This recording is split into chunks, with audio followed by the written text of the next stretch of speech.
your guy, I believe his name's Rafael Memo. Is that correct? Your trainer? Would you like to give a shout out to him, because he seems like he's been taking care of you for so long, and maybe you'd like to say muchas gracias?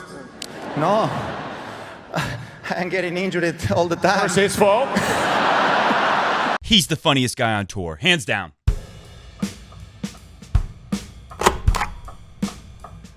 Today on Coffee Break Tennis, we talk about the disappointments of the next gen at the 2019 Australian Open thus far. Also, we get stats. I just hit myself in the head with the racket. We got stats. We're going to talk about who's doing the best on serve and some other all-important statistics. We will look ahead to the round of 16. It is set. This is a very exciting time, and we know everyone who's going to week 2 of a major. And we'll read some comments. We'll also do that new segment, Not Cool, and hey, that's pretty funny. Welcome to Coffee Break Tennis. Mr. Goat's here enjoying his goat feed. I'm the artist formerly known as Mr. Goat. Sorry, Mr. Goat. I'm enjoying the fresh coffee. Sorry, that was a little loud. And let's get into this show. Last night, if you stayed up, you may have been like me and felt very disappointed in what we saw from El Chapo, Denis Shapovalov, playing against, of course, Novak Djokovic. Damien, a perennial favorite here, tweeted this. A bit disappointing from El Chapo, to be honest. 57 unforced errors against 21 winners. That says it all. 19 in the first set alone. Can't have that big of a ratio against someone like Djoker. And even though we saw Chapo take a set, and me and the Omar of Oz, we got in kind of a Twitter fight last night arguing over what was bothering Djokovic. But it doesn't matter, because to me, was it the lights? Was it the shadows on the court? The people at ESPN obviously thought Jim Courier, that was pretty amazing when Jim Courier asked Djokovic about it in the on-court interview after the match, and Joker said, really? Really? Do you want to ask me about that? You really want to answer? Okay, I'll tell you. I don't think we need to turn the lights on. We get 4 hours of daylight. That's what that's about. Anyways, whatever it was, to me, that wasn't Mr. Goat.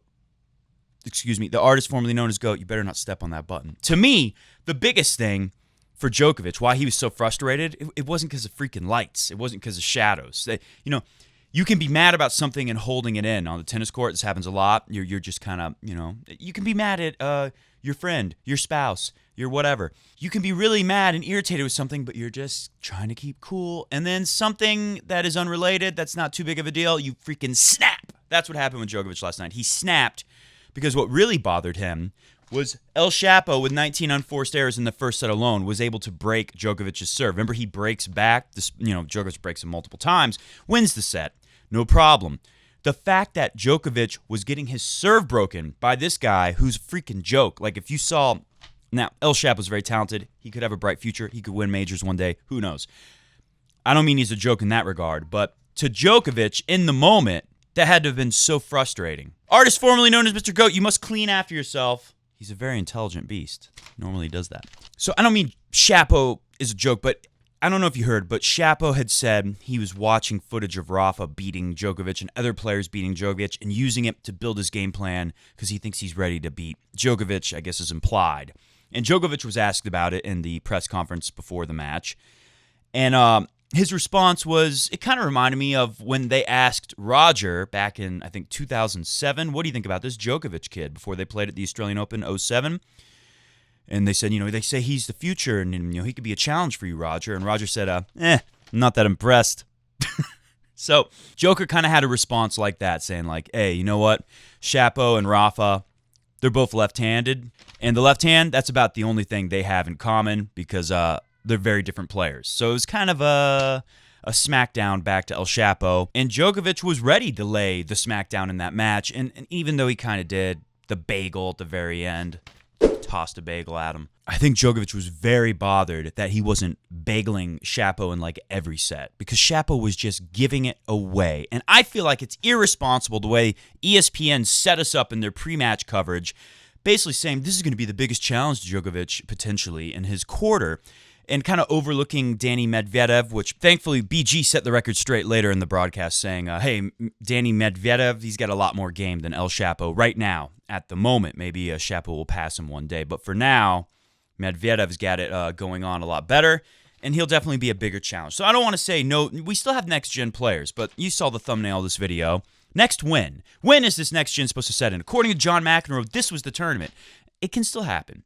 And ironically to me, if it is going to happen, I have the most faith in Stefanos Tsitsipas. So if it is going to happen, I think it's going to happen tonight. Now, here's another comment for you. This is from the stylish Shimron. Hello, Matt. I hope you're doing well. What's your prediction of tomorrow's match, Roger versus Tsitsipas? I think Roger will find a way to win in 3 sets. Kind of like, Taylor Fritz. That was a little challenging of a match in the second set. I know a lot of people might say not really, but in the moment, when all of a sudden it looked like Roger couldn't win points easily on the Fritz serve, all of a sudden it felt kind of like it did with Dirty Dan Evans. Like, ooh, we might have to go to a tiebreak, in which Roger has admitted himself. I saw somewhere else Roger said that he hopes he will not play any 5th set 10-point tiebreaks this year at the Australian Open. Roger doesn't want to play tiebreaks because, as he said many times, as many players will tell you, anything can happen in a tiebreak. Things can go very wrong no matter how good you are, no matter who's the better player. So you don't want to see that. And Roger was sure to find that way to break and avoid the tiebreak. We could get tiebreaks with Tsitsipas. So my prediction to the stylish Shimron is Roger will win in 3, but there probably will be a tiebreak. Maybe more. He could drop a set, but you better believe the Roger team, they're going into this match thinking we got to get through this in straight sets. Maybe there'll be some tiebreaks like it was in Perth at the Hopman Cup, but we got to get through this in straight sets. So we got Sasha Zverev, who doesn't want to be called Sasha anymore. I'm sorry, it's a good nickname. It's kind of like Rafa, Sasha, Djoker, Roger. Doesn't really have a nickname. Fed Express, he's got a lot of nicknames, but nothing like that. Sasha, I'm going to keep saying it. I don't care. Sasha's still around. BG thinks Borna Coric is going to beat him. Some people think Raonic might beat him. We'll take a look at the draw, and we'll look at some stats, leaderboard stuff, since we're getting to the second week. I have more faith, though, in Mr. Tsitsipas than any of these guys right now, and I can't even put my finger on it. Sure, part of it is he's a good-looking guy. He's got a good personality. He really could give the sport the boost it will need when we lose players like Roger, Rafa, Djokovic. He's got a big serve. He's got everything, but to me, it's just a mindset. I like Sasha's mindset too, but he's more like a Djokovic. Tsitsipas, he gets angry. He had an outburst earlier in the tournament. Roger used to do that. Rafa's never done that before. The Tsitsipas mindset reminds me more of a Roger Federer type, and Sasha Zverev reminds me kind of a Joker type, a little more emotional out there. But when he gets it together, I'm sure he'll be able to do a lot of winning too. I don't think the next gen is going to break through right now, ultimately. It's still the Roger, Rafa, and Djoker show. And with that said, let's move on from the next gen, the next win, and let's talk about the guys who actually might win this thing. Oh, I have one last thing on next gen. Because Shapo, he had a Kyrgios moment last night. He hit the reverse tweener in the middle of a rally. He's getting destroyed. There was no point. He only won that third set because Djokovic was so bothered by how the match was going that he let lights, shadows, whatever, get to his head long enough to give away 4 games in a row, 5 games in a row, whatever it was.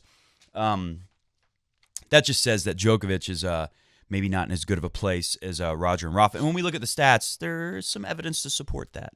But look at this from Rod Laver. This was great. And we did the 20 slams of Christmas over December, saving many of those slams for Christmas 2019. And one thing we talked about was 2004, Rafa Nadal losing, I think it was in straight sets, to Leighton Hewitt at the time, but making an impression. Shapo did not make an impression last night. Even though he won a set, it's meaningless. I'll take the Rafa straight sets loss or the Alex de Minaur straight sets loss. Now, if you watch that match, even though the scoreline looks kind of bad, the guy never gave up. There was so much heart. There was so much fight. It was a closer match to me. Saving match points the way he did in the end was more impressive than taking advantage of Djoker completely losing focus for more than half a set and winning a set. And look what Rod Laver said. Alex, you've come a long way since this pick was taken at the AO last year. I remember a teenage Rafa going down to Leighton in the third round back in 2004, and look what Rafa's done since. You're definitely on the right road. Now, it's unfortunate. I was watching that match, and I like Shapo, so don't take me wrong. Although I do feel a little guilty now that I bought into the Shapo hype when he beat Rafa a couple years ago, and I think I even made a video during the U.S. Open saying the dream final, Roger versus Shapo. Like, yeah, that would have been cool, but Come on. Shapo did not do much to impress me last night, but de Minaur was impressive with his heart and his fight in that match. And I couldn't help but think as I watched El Chapeau last night that if de Minaur had the firepower of Shapo, but still had the mindset and the grit and the speed, obviously now we're making a fantasy player with different players put together into one. But what would he be doing? I mean, he might be a contender. He might have beat Rafa. He might be able to win this tournament if he had that kind of firepower and the mentality and the speed and everything, the grit, the fight.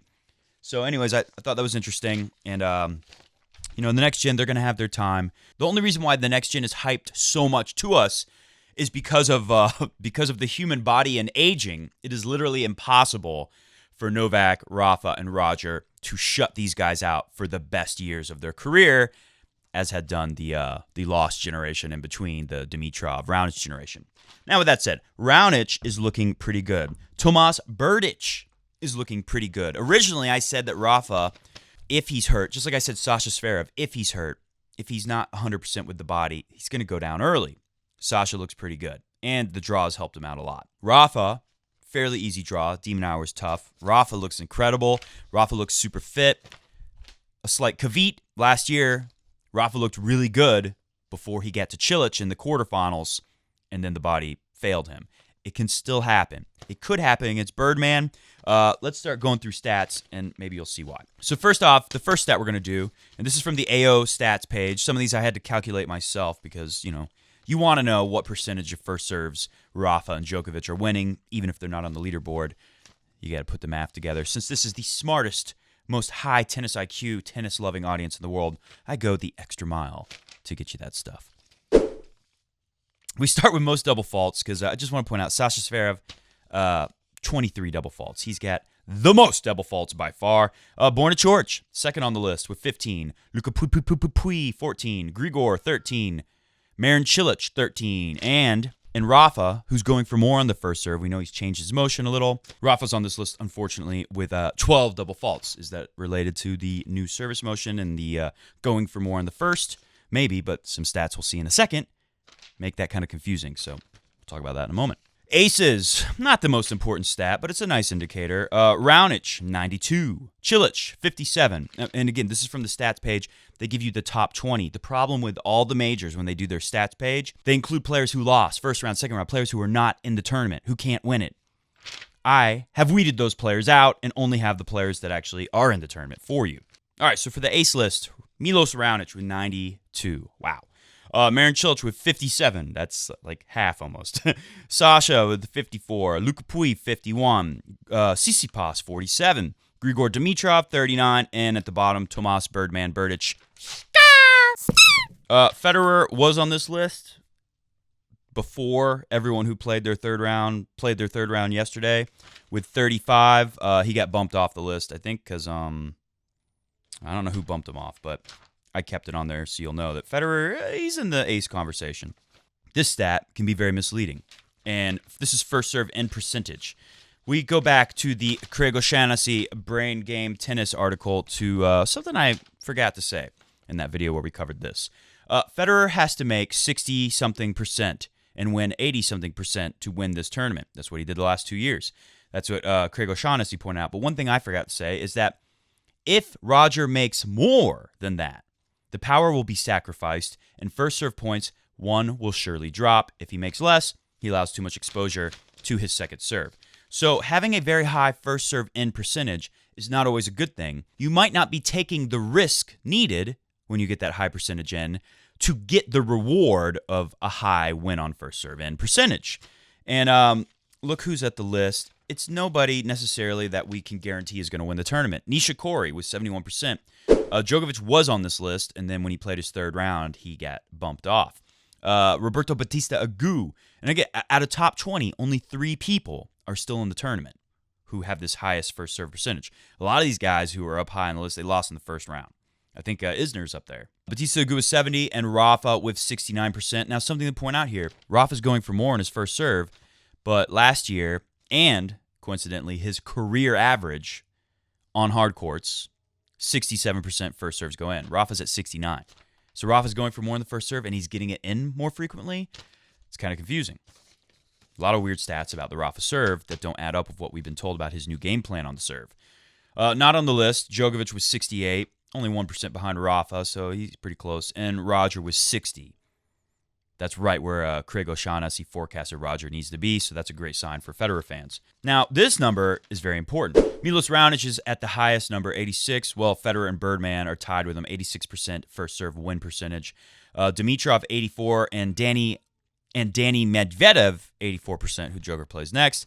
Keep in mind, Shapo, I think, had that same exact number before losing to Djokovic, 84% win on first serve. Coric and Sasha Zverev, they were on this list. They dropped off after their third rounds. They were somewhere around, I think, 81%, both of them. Not on this list, Nadal. He's going for more on the first serve. He's trying to get that first serve win percentage up. He's trying to, reduce the wear and tear on his body, not having to play as many rallies, winning off the serve. Nadal is at 79%. This is a really big improvement because in 2018, his hardcourt average, 71. For career, 72. He is up 7% on his career, 8% from last year. So that shows us that the new game plan on the Rafa serve is working. And if he's getting it in more and winning almost 10% more, 8% more, that's scary stuff for the field. Djokovic, 77% win on first. So that's a lot less. It's about 9% less than Roger. For Djoker, that's not good. Djoker's playing a little more defensive, a little more Rafa-like rather than Roger-like in this tournament. Second serve win percentage, we got Federer on top. Usually Djoker dominates here. That's not a good sign for the Djoker. Federer at 65, Nishikori tied at 65, Djoker at 64, Raonic at 62, Tsitsipas at 61. There's not a lot of players who are on multiple of these lists. Federer being on top for win on first and second percentage, that's really good. That says a lot. Tsitsipas being on the ace list and being on the second serve win percentage list, that says a lot. He's the only next gen who's on two of these, unless you count Sasha being on the ace and double fault list, which I don't. Yeah, just double checking really quick here. Sasha is only on the ace list. He's not on any of my important serving lists because to me, the ace list is just not as important. It's nice, but if you're hitting a ton of ace, who's on top of the ace list? Guys that lost really early, like John Isner or Riley Opelka. Ace list doesn't mean anything if you're not winning overall. And then finally, the way they do it on these stats pages is first serve return points won. It's worthless because who's on top of those lists? Guys who played a ton of 5-set matches. That doesn't tell me they're going to win the tournament. That doesn't tell me they're necessarily returning great. This just tells me that they see more serves, therefore they have more opportunity to win more points. But one thing that was noteworthy from the win on first serve return points list is that Roger and Rafa, who haven't gone 5, they've won in straight sets every match, they were on that list. So they're returning good. Breakpoint conversion percentage, on the other hand, that is something we can actually measure up. Again, not the most important. Only 3 people out of the top 20 are actually still in the tournament. But they are Tomas Berdych, 62%. So when he gets his chances, he's pretty clutch. Nishikori at 52 and Danny Medvedev at 52, who the Djoker will have to play next. So there you go. Comment down below as we transition into comment reading what you think. Do any of those numbers stand out? Do any of those players you think maybe like Danny Medvedev? He's on a couple of those lists. Does that mean he's going to be a challenge for Djokovic up next? So let's look at some comments. This is from, if it's like a German way, you'd say Vazel Ramen. Matt, could you please share a link to your 2019 AO racket bracket predictions? Just curious to know if mine are more rubbish than yours. Mine are pretty awful. But I did say, to be fair, that I was going very risky and making some choices that I thought high risk. Some gambles, because if I want to win the $1 million for winning the racket bracket, I got to go big and go risky. I was literally in the lowest 2% after day one matches because I just got a lot of first picks. Like I picked Isner to go really far. I got a ton of those wrong on day one, so I got buried. Then I was in the top 60% for a little bit, and now I think I'm knocked back down to like top 80, top 70. It's pretty dismal. But yeah, in the section above the comment section below, the description section, I think, is that what it's called? Description box below this. I don't know very many words. You'll have to excuse me. Below that, I'll put a link for my awful racket bracket. I'm not ashamed because All that matters to me are the picks like Roger winning the tournament. And you'll see I did get a lot of stuff right in my defense. This is from Manohar. This is a good one. So most times in a round of 16 for Grand Slams in open era, this is a list of the greatest. One thing noteworthy, all the injuries. Rafa, not on this list. Roger on top with 63 appearances in the round of 16 of a Grand Slam. Serena right below him. Martina and Chrissy. Venus, Steffi Graf, Novak Djokovic, and Jimmy Connors. Love him or hate him, Novak Djokovic is one of the all-time greats. He is in the conversation for GOAT, depending on what happens from here. He's still got a lot of work to do. Don't think he's going to win this one, but I could be wrong. This is from Abhishek. Abhishek has been commenting down below for so long, saying, please shout me out. I have to note, saying please shout me out is not a good way for me to have your comment on the show. But I appreciate the tenacity and grit. It kind of reminds me of Alex Demonauer, the Demon. So a shout out to Abhishek Deshpande, who said, I'm a huge fan of yours. Federer is the best. Keep up the good vids. He did good. He went from saying shout me out to a comment like this, features Federer is the best. That definitely helps. I try not to do comments from the same person repeatedly, unless, of course, you're one of the perennial favorites, like Damien, like Monica Chow, who I said her name really wrong the other day, trying to sound like I could speak Mandarin. It's actually Chow. Omar Vaz, even though we had our Twitter battle last night, epic battle. Perennial favorites like that. I'm forgetting some others. Liam. Don't forget Liam Visser. This is from Blaze. We had Blaze recently. Let's do it again. Matt, for the next episode, could you comment on a couple of these players? Mainly Dimitrov, but also Batista Agut, Sasha, Chorich, Shapo. We talked about some of these players, and Shapo, he won a couple rounds. That's good. That's some kind of progress, I guess. But as Patrick McEnroe said in the broadcast last night, was it Chris Fowler with him? He said Shapo's won a couple rounds now, and Patrick said, hey, third round? Compared to these guys, Djokovic, Nadal, Fed, that's nothing. So save your tweeners. You don't want to be, I hope his mom kind of chewed him out after that match and said, look, do you want to be Nick Kyrgios? Or do you want to be like Djokovic? You got to have a better focus out there. Anyways, enough about him. I'm very disappointed with Shapo because of last night. But what I really wanted to read this comment for is because Blaze is right. Dimitrov, look, there was actually a comment very recently saying that, hey, Matt, you can't always say Agassi's the worst and he's the reason why Djokovic struggled when he was his coach. It's really Pepe, the love guru. And we might never know exactly how things played out, but there is evidence that suggests that Djokovic was listening to Pepe, the love guru, instead of Agassi. And Agassi said, look, if you're not going to take my advice and you're taking this guy so seriously who knows nothing about tennis, then I'm out of here. Andre Agassi and Grigor Dimitrov have a lot to prove. Andre doesn't want to go down as not as good of a coach as Boris Becker. I'm sure that bothers him. And Grigor, obviously, he doesn't want to be a wasted talent, and he's accomplished some things, but yeah, obviously he can do so much more. It's working so far. Grigor looks good, and I think we are likely, even though I said originally that Birdman would beat Rafa, and I still think it's possible, but I'm putting the money on Rafa now. I think we will see a rematch of the final of 2017 in the semis, Roger and Rafa. I think we'll see a rematch of the semis from 2017 in the quarters, Rafa and Grigor. And Blaze points out something here. Grigor playing the best tennis since 2017. His first serve especially looking really good, averaging 84. I crumpled up the list. I don't remember if Grigor's still there. Well, yeah, he's still there. 66% going in. That's close to the Roger numbers. 88 and 6, 6 and 8, whatever Grego Shaughnessy said. And I think it's very safe to say that Grigor will find a way to get through Francis Tiafoe. But hey, no one thought Tiafoe would beat Kevin Anderson. Many people expected disappointment from Tiafoe in the next round, and he would lose to Andreas Seppi, who's a veteran with a lot of experience, who took out Tsitsipas not too long ago. But with the way Grigor is playing, I think he's going to find a way. I think we're going to get our rematches. We shall see the Tiafoe and the Grigor. What else we got? We got Cilic and Batista Agut.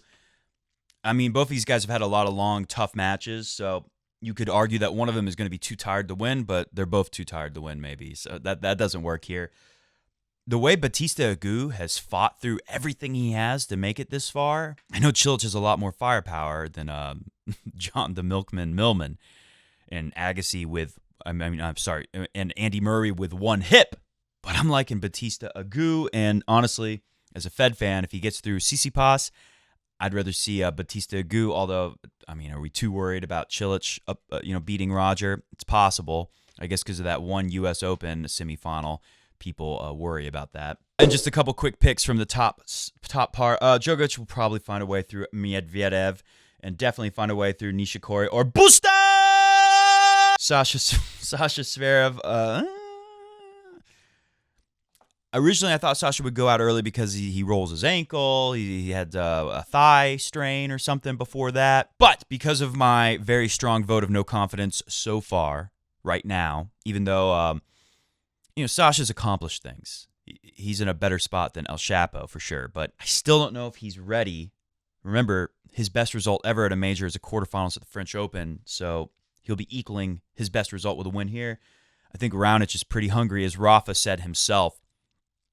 Who was Rafa talking about? It wasn't Raonic. It was Berdych, obviously. Rafa said, when you've been gone, you haven't been able to play because of injury. When you come back, there's just so much more energy and passion for the game, and you want it even more. Your desire is refreshed, renewed. This is not exactly what he said, but pretty close. So Berdych, Raonic, watch out for those guys. They're dangerous. Rafa knows it. That's why he said he's anticipating a very difficult match against Tomas, the Birdman. So I think Raonic will get through there. Coric definitely is going to beat Pouille. If he doesn't, that's a disaster from Coric. What a major letdown, because Pouille has not looked good in forever. It's amazing he's made it this far. You know my quarters from the bottom. I think Roger and Rafa get through to the semis. But here at the top, I'm thinking it's Coric and Raonic. Raonic gets through. I'm thinking it's Djokovic and Nishikori. Djokovic gets through. And as much as I want to say Raonic is going to find a way to beat Djokovic in the semifinals, it's pretty hard to bet against Djoker. We shall see. All right, and now in our new segment called "Hey Man, That's Pretty Funny," Rafa's in it again. He started the show off with a very funny line. He had more funny lines in that encore interview, but this is from a press conference, this little transcript I shall read for you in my not very good Rafa voice. When asked about the ball, Rafa amazingly said the word ball like 10 times in 2 sentences. The ball is big with colder conditions, especially during the night. The ball is bigger. Yes, the ball is going a little bit more slow. No, not that the high bounces that sometimes we used to have here, but the ball is what there is. It's fair enough. It's a good quality ball. I can't complain about the ball. Personally, if you ask me, I like a little bit of a faster ball, but I can't say it's a bad ball because it's a good ball. I feel it's a fair ball for everyone. No? Amazing. Was Rafa trolling them? And then this was great. Roger and Rafa, they must find each other so relatable. What up, dude? They bump into each other. And yeah, that's pretty funny. And then for our other new section called Not Cool, this was Sports Center, which, come on, they've proven so many times in the past that a lot of the people at ESPN know nothing about tennis. Unranked Frances Tiafoe was fired up after upsetting number 6 ranked Kevin Anderson at the Australian Open. They don't know what a seed is unless they're talking about an NCAA basketball draw, I guess. I don't know anything about that stuff. Not cool. Tomas Birdman is a skull now. Good for him to get the sponsor with the skull, but this is just a horrendous, hideous outfit. Comment below if you would wear the Birdman skull outfit, which is, I don't know what it is. And this is not even tennis, but it's definitely not cool. Drunken Florida man cuts neighbor, threatens to kill him with kindness, which is the name of his machete. The guy named his machete and threatens to kill his neighbor, that too. Not cool. And finally, Tennis Express, they posted this. I don't blame him. It's not a bad post, but Tennis Express, and also they don't even put the name of the opponent, Yastremska, who's very talented. She's 17. She started crying after she lost to Serena. Serena looks great. I'm excited for Serena. It's fun to watch her play. She's moving better than she has in a long time. She said, "You did amazing. Don't cry," to Yastremska. And, great win for Serena Williams. But we love the moment after the match even more. So nice to see players supporting each other. So they don't take the extra step to see the name of the other player that Serena's supporting. And that's really not the problem. The problem with this is, what would Serena do if she lost to Yastremska? Would Serena be so nice then? And again, I don't blame her. Yeah, tennis is not about being nice to your opponent. Sure, good sportsmanship, that's great and all, but you're trying to beat them. You're trying to crush their spirits. And we all know, after some of the disrespect Serena's shown to her opponents with some behaviors, and I get mad on tennis courts and tennis matches. I get it. This is what you get when you have a hyper-competitive person like Serena.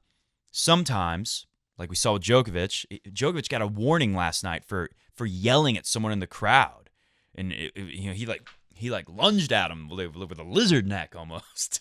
When you're so hyper competitive and you're in the moment of battle, I mean, I know it's a sport, but it kind of feels like life or death. The fight or flight stuff is kicking in, right? The instinctive like fight or flight mode is kicking in. It really does feel like you're in a physical fight with someone. You know, it's like you're in a boxing match. So I don't blame Serena, but the way she goes on in the encore interview afterwards, and she gives credit to Billie Jean King, who obviously did a lot of great things for women's tennis. But to try to take the focus off your tennis and say, I care more about what I do off court, and I want to help these young ladies after what happened at US Open, it's just so hard to take. And I understand Serena's got to rebuild the image up and do a lot of positive stuff. It just rings a little hollow for me. But hey, you know, I hope it was a good faith thing, and it probably was. But, you know, it's easy when you win to be real nice and do nice stuff. And anyways, yeah, so do what you will with that one. Comment down below if you love or hate, if you think it's super cool or if you think it's not cool. Well, that's it for us. Hit the music. Thank you for watching Coffee Break Tennis. The plan today is to go to bed at like 9 p.m., which is always a challenge, and wake up and catch that Federer Tsitsipas. So follow me on the Twitters at CoffeeBreak10s, TENS. And we will see you tonight. See ya!